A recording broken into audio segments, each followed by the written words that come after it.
Ang akala nila, isa lamang siyang hamak na kasambahay na walang halaga. Pero ang hindi nila alam, siya ang tunay na anak ng kanilang ina. At ang lahat ng nang-aapi sa kanya ay wala palang karapatan sa lahat ng kanilang pinagmamalaki. Maagang maaga pa lamang ay nakatayo na si Rina sa harap ng isang napakalaking mansyon. Halos hindi siya makapaniwala sa laki nito. Mataas ang gate, may 2 bantay at ang bakuran ay parang isang pribadong parke. Ang kanyang suot ay simpleng damit lang, kupas na blusa at palda, at ang kanyang tsinelas ay halatang luma na. Bit-bit niyang isang maliit na bag na naglalaman ng kanilang iilang gamit. Ilang pirasong damit, lumang suklay, at isang punit-punit na litrato na hindi niya lubos maunawaan kung bakit niya iniingatan. Huminga siya ng malalim bago pinindot ang doorbell. "Handa ka na, Lina." Bulong niya sa kanyang sarili. Ilang sandali pa, bumukas ang gate at sinalubong siya ng isang matandang kasambahay. "Ikaw ba si Lina?" "Opo." "Halika, sumunod ka sa akin." Habang naglalakad siya papasok, hindi niya maiwasang mapatingin sa paligid. Ang daming halaman, fountain, at mga mamahaling sasakyan na nakaparada sa garahe. Para siyang pumasok sa ibang mundo, malayo sa giragisnan niyang buhay sa probinsya. Pagpasok sa loob ng bahay, lalo siyang namangha. Ang sahig ay marmol, ang dingding ay may mamahaling paintings, at ang isang kisame ay may napakagandang chandelier na tila kumikislap sa bawat galaw ng ilaw. "Dito ka maghihintay," sabi ng matanda. Ilang minuto pa, bumaba mula sa hagdan ng isang babae. Elegante, matikas, at may malamig na aura. Siya, si Madam Veronica. "Ikaw ang bagong kasambahay?" "Opo, Madam." Sagot ni Lina habang nakayuko. Sinuri siya ng babae mula ulo hanggang paa. "Marunong ka bang maglinis, magluto, maglaba?" "Opo, Madam. Lahat po'y kaya ko pong matutunan." "Hindi sapat ang matutunan. Kailangang marunong ka." "Pero sige, dahil kailangan namin ng tao. Simula ngayon dito ka magtatrabaho. Sundin mo lang ang utos. Huwag kang magkakamali." "Opo, Madam." Ngunit bago pa man matapos ang usapan, may narinig silang hagik-hik mula sa taas. 2 dalagang bumaba, nakasuot ng mamahaling damit, makikinis ang balat, at halatang sanay sa marangyang buhay. Sila, sina Trish at Kylie. "Mom, ito na ba yung bagong kasambahay?" Tanong ni Trish na may halong pangungutya. "Parang hindi man lang marunong mag-ayos ng sarili." Dagdag ni Kylie habang pinagmamasdan si Lina. "Tumigil kayo," sabi ni Madam Veronica. "Anong pangalan mo?" Alina po." "Alina? Parang pangalan ng katulong sa teleserye." Nagtawanan silang dalawa. Naramdaman ni Lina ang init sa kanyang pisngi, ngunit pinigilan niya ang kanyang sarili. "Simula ngayon, ikaw ang maglinis ng kwarto namin, ha? At siguraduhin mong walang mali, okay?" "Opo." Lumipas ang unang araw niya sa trabaho na puno ng kaba at pagod. Lahat ay bago sa kanya. Ang laki ng bahay, ang dami ng gawain, at ang bigat ng tingin ng mga taong nakapaligid sa kanya. Ngunit sa kabila ng lahat, may kakaiba siyang nararamdaman. Parang pamilyar ang lugar. Habang naglilinis siya ng sala kinagabihan, napatingin siya sa isang malaking larawan sa dingding. Isang pamilya. Si Madam Veronica na mas bata pa, at ang isang malit na batang babae na may ngiti sa labi. Napatigil si Lina. "Bakit parang..." Lumapit siya ng konti. Ang batang nasa larawan ay may kahawig sa kanya. "Hindi. Imposible." Bigla niyang naalala ang kanyang punit na litrato sa bag. Kinuha niya yon at tiningnan. Parehong-pareho ang damit. Parehong-pareho ang ngiti. Nanlaki ang kanyang mga mata. Anong ibig sabihin nito? Ngunit bago pa niyang pagdugtong ang lahat, may narinig siyang boses mula sa likod. Anong ginagawa mo dyan? Nagulat siya at mabilis tinago ang litrato. Si Madam Veronica yun. Wala po, madam. Naglilinis lang po. Tumingin ang babae sa larawan saka bumuntong hininga. Matagal na yan dyan. Huwag mo nang pagtuunan ng pansin. Opo. Ngunit hindi na wala ang tanong sa isip ni Lina. Habang papalalim ang gabi, humiga siya sa maliit ng kwarto sa likod ng kusina. Tahimik, malayo sa maranyang mundo na kanyang pinagtatrabahuhan. Hinuwakan niyang litrato. Sino ba talaga ako? Mahina niyang tanong. Sa kanyang isipan, may mga pira-pirasong alaala na pilit lumilitaw. Isang babaeng yakap siya, isang malakas na ulan, at isang kamay na biglang nawala sa kanyang pagkakahawak. Hindi niya maintindihan. Ngunit isang bagay ang sigurado. Ang pagdating niya sa bahay niyon ay hindi aksidente. At ang katotohanan ay unti-unti nang lalapit sa kanya. Hindi niya alam na ang bahay na yon ay hindi lang lugar ng kanyang trabaho, kundi ang lugar kung saan siya nawala. At ang lugar kung saan niya muling matatagpuan ang kanyang tunay na pagkatao. Nagising si Lina ng madaling araw sa tunog ng malakas na katok sa kanyang pintuan. Lina, bumangon ka na! Hindi ka nandito para matulog! Sigaw ni Kylie mula sa labas. Napabangon siya agad at halos hindi pa nawawalang antok. Mabilis niyang inayos ang sarili at lumabas. Opo, ma'am. Maghanda ka ng almusal at siguraduhin mong maayos, ha? Hindi tulad ng itsura mo. Dagdag pa nito bago umalis. Napayuko si Lina. Sanay na siya sa ganung mga salita, pero hindi ibig sabihin na hindi na yun masakit. Pumasok siya sa kusina at nagsimulang maghanda. Nanginginig pa ang kanyang kamay habang hinihiwang mga sangkap. Ayaw niyang magkamali. Dapat tama lahat. Bulong niya sa kanyang sarili. Ilang sandali pa, dumating sina Trish at Kylie sa dining area. Ang tagal naman! Gutom na ako! Pasensya na po. Sagot ni Lina habang inilalapag ang pagkain. Tinikman ni Kylie ang niluto at bigla itong napangiwi. Ano to? Ang alat! Hindi naman sabi ni Trish. Pero nang tikman niya rin ay agad niyang iniluwa. Yuck! Kadiri! Bago pa makapagsalita si Lina, binuhos ni Kylie ang pagkain sa mesa. Hindi ka marunong? Ano bang silbi mo rito? Pasensya na po. Uulitin ko Hindi po. Na kailangan. Nawala na ako ng gana. Tahimik lamang si Madam Veronica ang nakaupo sa dulo ng mesa. Pinagmamasdan niyang lahat, ngunit wala siyang sinasabi. Mas lalo yung nakasakit kay Lina. Matapos ang pangyayaring yun, lalo pang dumami ang kanyang gawain. Maglinis ng kwarto, maglaba, maghugas ng pinggan. At bawat pagkakamali, kahit gaano kaliit, may kasamang sigaw, lait at pangmamaliit. Ang bagal mo! Hindi ka ba marunong umintindi? Parang wala kang utak Paulit-ulit, araw-araw. Ngunit sa kabila ng lahat, may isang bagay na hindi niya maalis sa isip. Ang larawan at ang punit niyang litrato. Isang gabi, habang naglilinis siya ng lumang bahagi ng bahay na bihirang puntahan, may napansin siyang isang pinto na bahagyang nakabukas. Dahan-dahan niya itong tinulak. Isang silid ang bumungad sa kanya, punong-puno ng alikabok, ngunit halatang dati itong inaalagaan. May kama, may mga laruan at mga damit ng isang bata.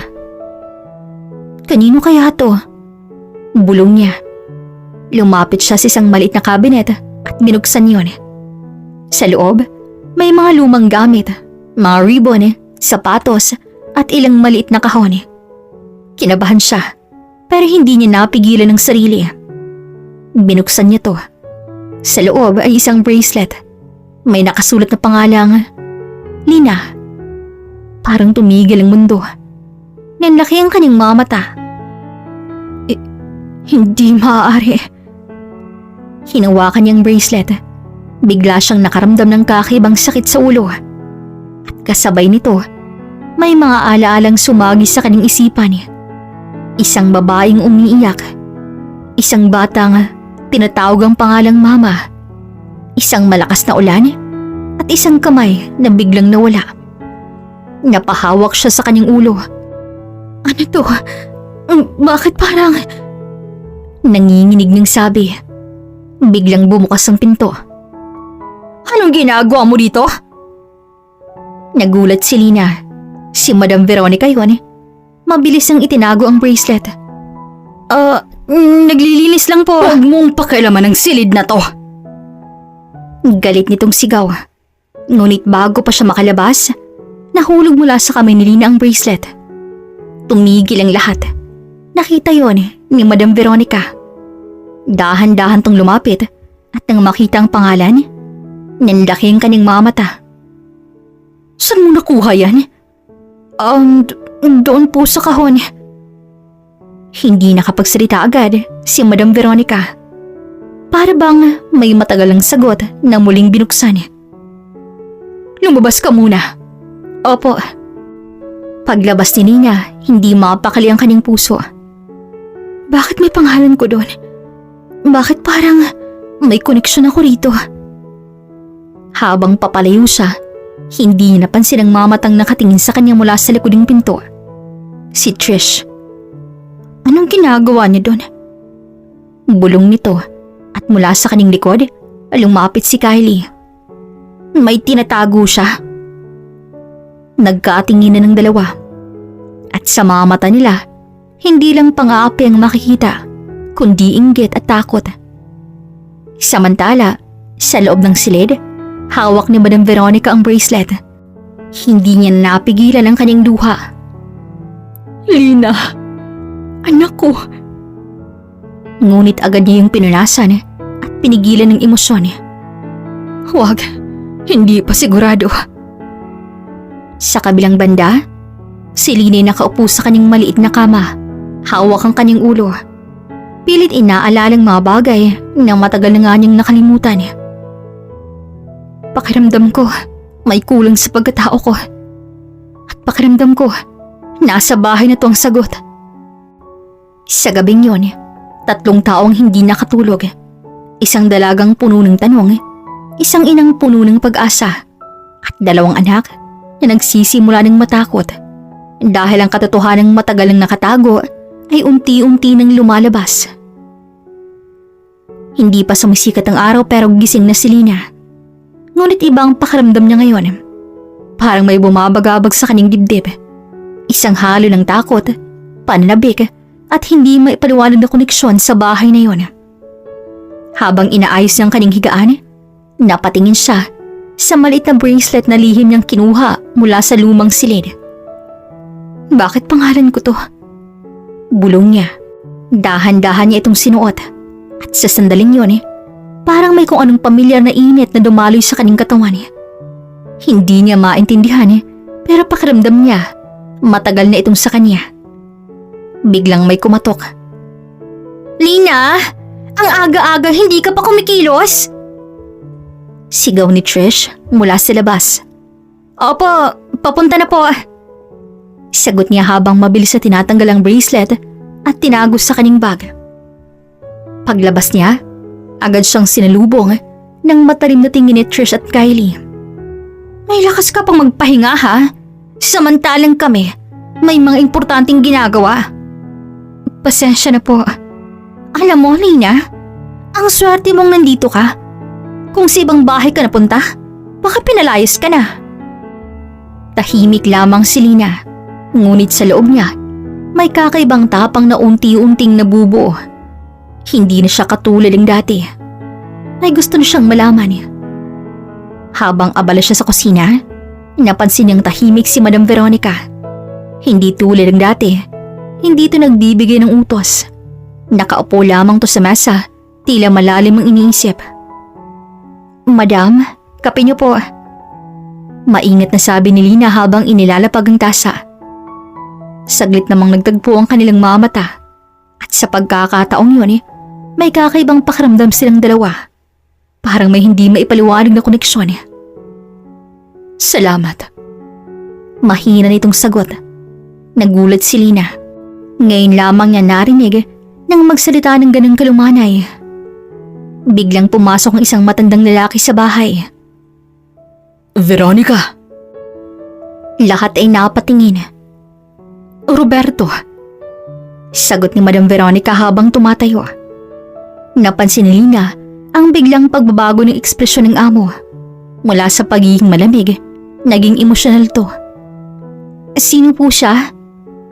Bulong ni Lina sa isang kasambahay. Matagal ng kaibigan ng madam.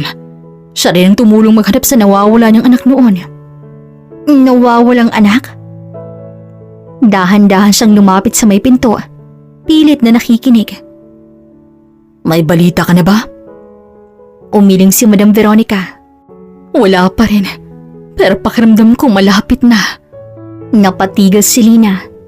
Hindi niya alam kung bakit, pero parang siya ang tinutukoy. 20 taon na, Veronica. Baka kailangan mo nang tanggapin. Buhay ang anak ko. Ramdam ko.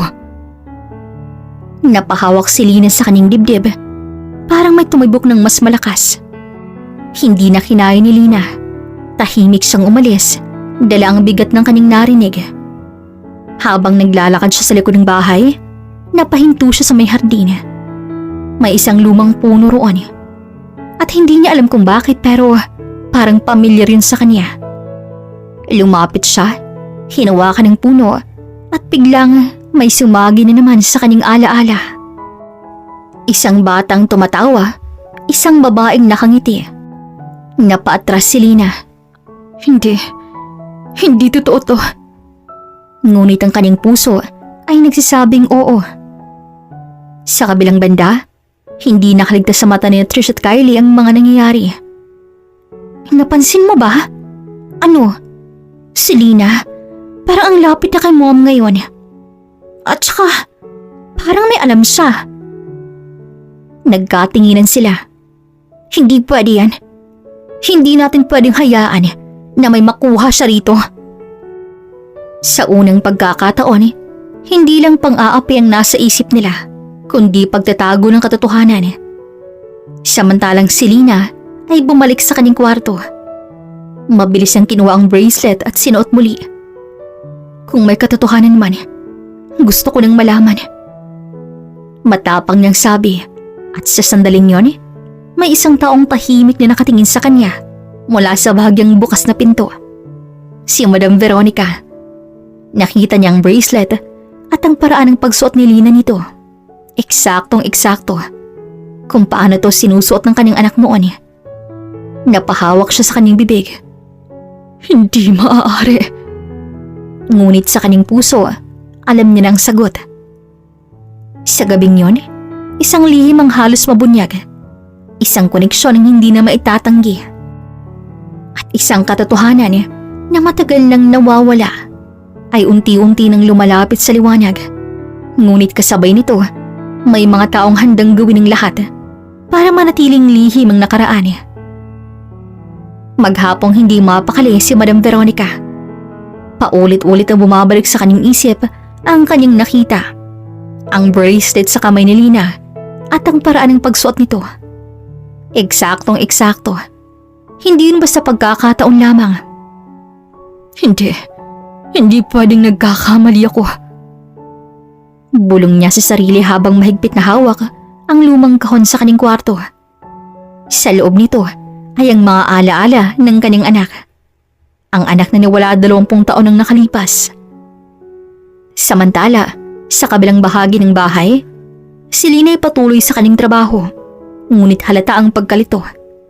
Hindi na siya makapag-focus. Bawat sulok ng bahay ay parang may binubulong sa kanya. Mga alaala, mga tanong, mga sagot na pilit na lumalapit ngunit hindi pa niya lubos maabot. Habang naglilinis siya ng study room, may napansin siyang isang drawer na bahagyang nakabukas. Hindi niya sinasadyang pakialaman, ngunit parang may humihila sa kanya. Dahan-dahan niya yung binuksan.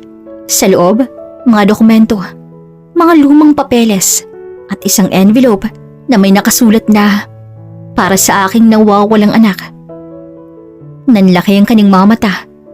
Kinabahan siya, ngunit hindi niya napigilan ang kanyang sarili. Binuksan niya yun. Sa loob ay isang birth certificate. At nang mabasa niyang pangalan, parang tumigil ang mundo. Lina Veronica. Napaatras siya. Nanginginig ang kanyang kamay. Napahawak siya sa kanyang dibdib. Hindi maaari. Nang biglang bumukas ang pinto. Anong ginagawa mo? Nagulat si Lina. Si Madam Veronica yun. Ngunit hindi na tumalamig.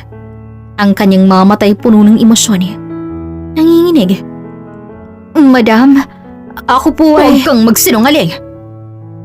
Bigla nitong sigaw. Natahimik si Lina.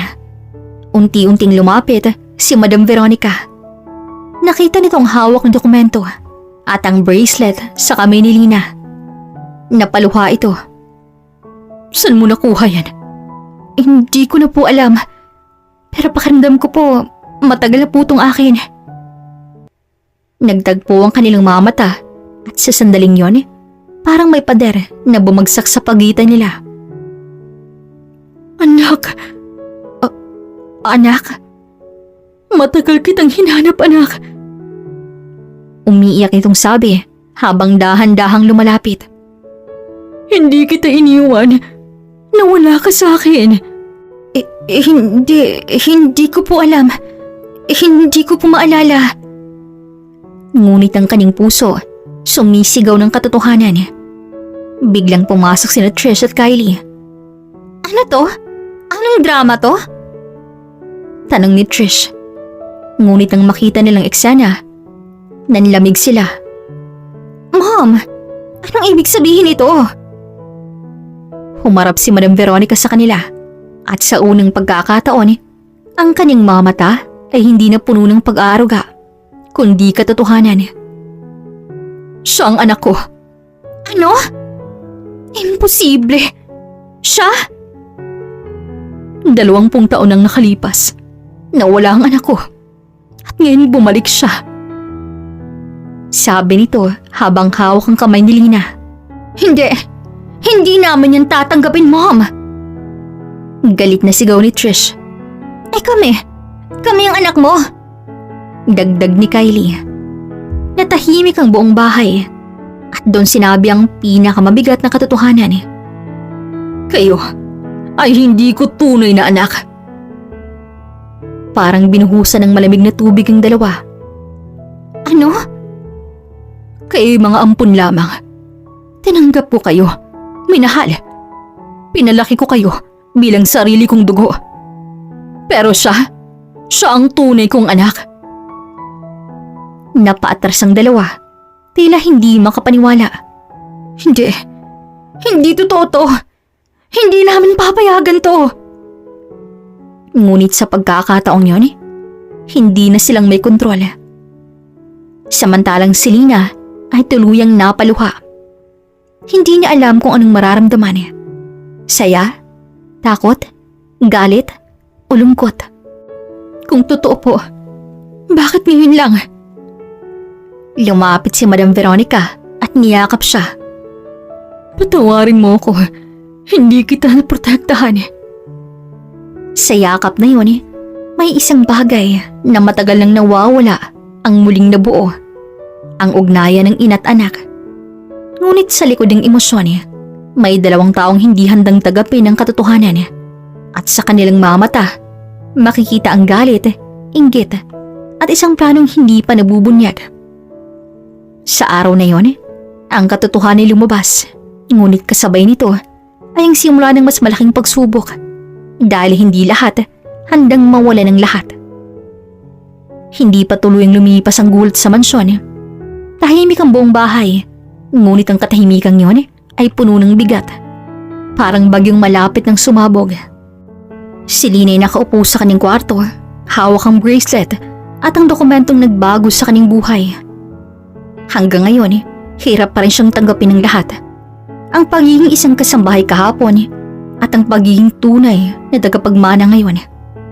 Ngunit kasabay ng katotohanan yon ay ang sakit ng maaalaala ng pang-aapi, ang bawat lait, ang bawat sigaw, ang bawat pagkakataong itinuring siyang walang halaga. Napapikit siya. Masakit, hindi madaling kalimutan. Sa kabilang banda, sa loob ng silid ni Trish at Kylie, nag-uusap ang dalawa ng puno ng galit. Hindi pwede to. Galit na sabi ni Trish habang paikot-ikot sa kwarto. Hindi natin pwedeng hayaang maagaw niya lahat. Lahat ng to, atin to, buhay natin to. Ngayon, bigla na lang siyang darating, tapos siya nang magiging tagapagmana. At doon nabuo ang isang mapanganib na desisyon. Kailangang may gawin tayo. Ano? Patutunayan natin na hindi siya karapat-dapat sa lahat ng to. Samantalang si Sala, tahimik namang nakaupo si Madam Veronica. Halatang pagod sa emosyon, ngunit may kakaibang kapayapaan sa kanyang muka. Sa wakas, natagpuan niya na ang kanyang anak. Ngunit alam niyang hindi pa tapos ang laban. Lina? Tawag niya nang makita tong pababa ng hagdan. Po, umupo ka. Kailangan nating mag-usap. Dahan-dahang umupo si Lina sa kanyang harap. Alam kong hindi madali ang lahat ng to. Pero gusto kong malaman mo, hindi nagbago ang tingin ko sa'yo. Dahil sa katotohanan to, minahal kita at hindi ko pa alam kung sino ka. Napaluha si Lina. Pero ako po, hindi ko alam kung paano ko po haharapin ang lahat. Hindi mo kailangang magmadali. Ngunit biglang dumating sina Trish at Kylie. Mom, kailangan nating pag-usapan to. Ang ano na naman? Huwag mong basta-bastang tanggapin yan. Paano kung nagsisinungaling nun siya? Hindi po ako nagsisinungaling. Talaga? May ebidensya ka ba? Bukod sa papel na yan? Madali lang gumawa ng kwento. Enough! Hindi ko kailangan ng pahintulot ninyo para kilalanin ang anak ko. Kung ganon, patunayan niya, Mom. Paano? DNA test. Natahimik ang lahat. Maging si Lina ay hindi nakapagsalita. Kung totoo mo nga siyang anak, lalabas ang katotohanan. Napaisip si Madam Veronica at dahan-dahan siyang tumango.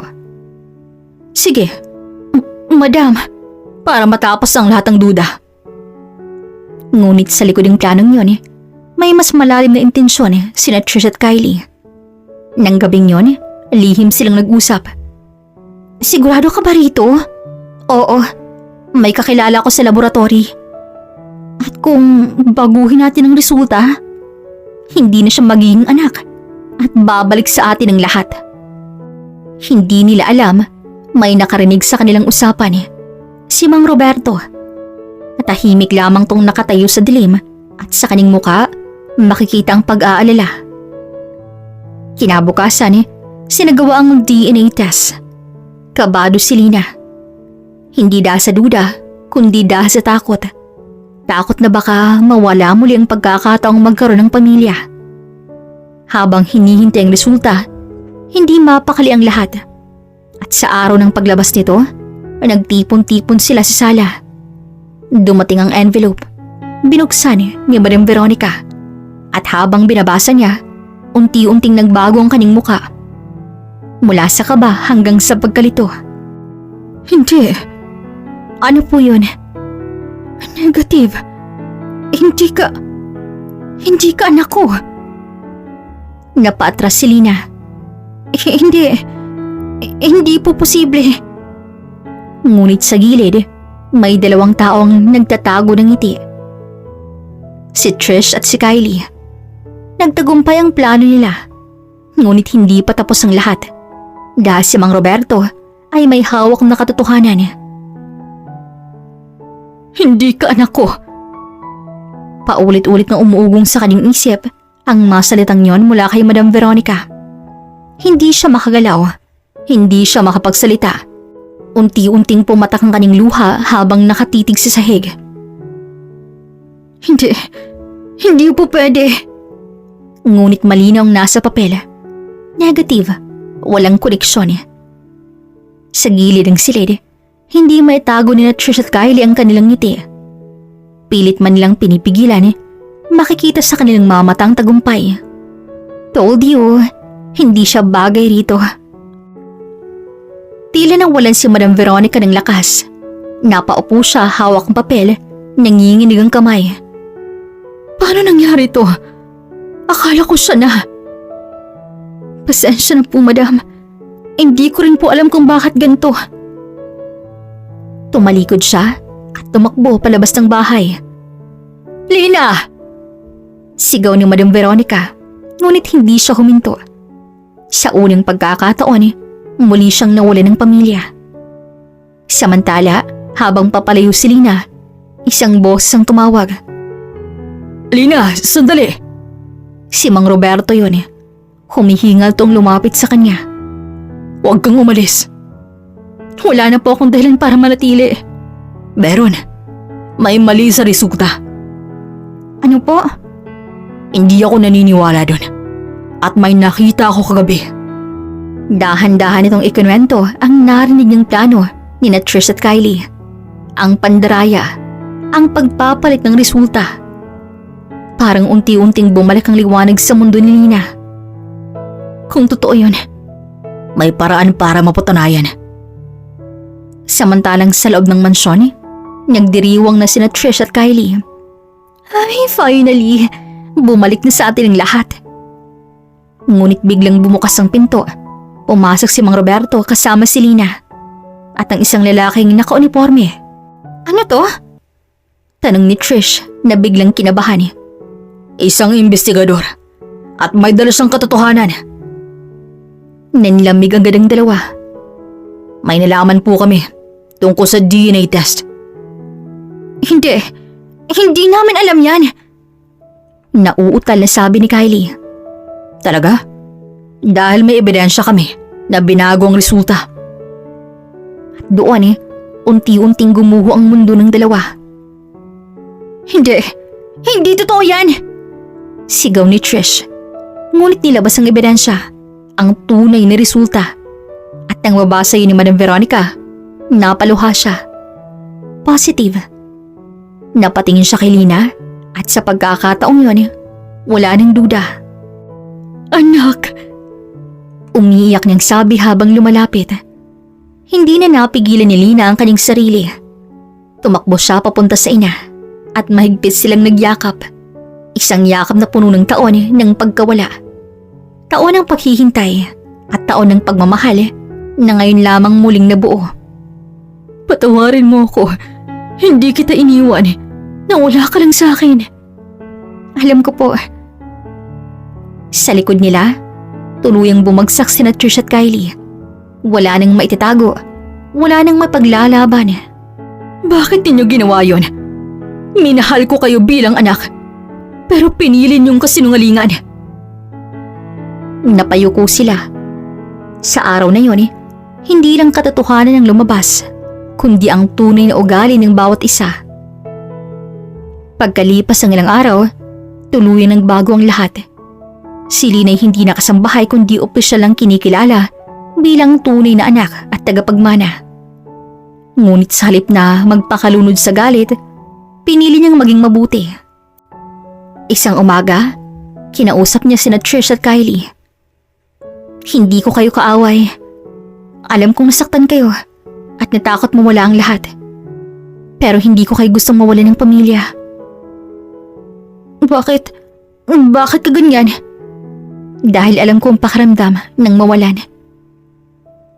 Sa unang pagkakataon, natahimik sila at unti-unting nagbago. Hindi man agad, ngunit nagsimula. Samantala, ang mansyon na dati puno ng sigawan at panlalait ay napalitan ng katahimikan at unti-unting napuno ng pagtanggap at pagmamahal.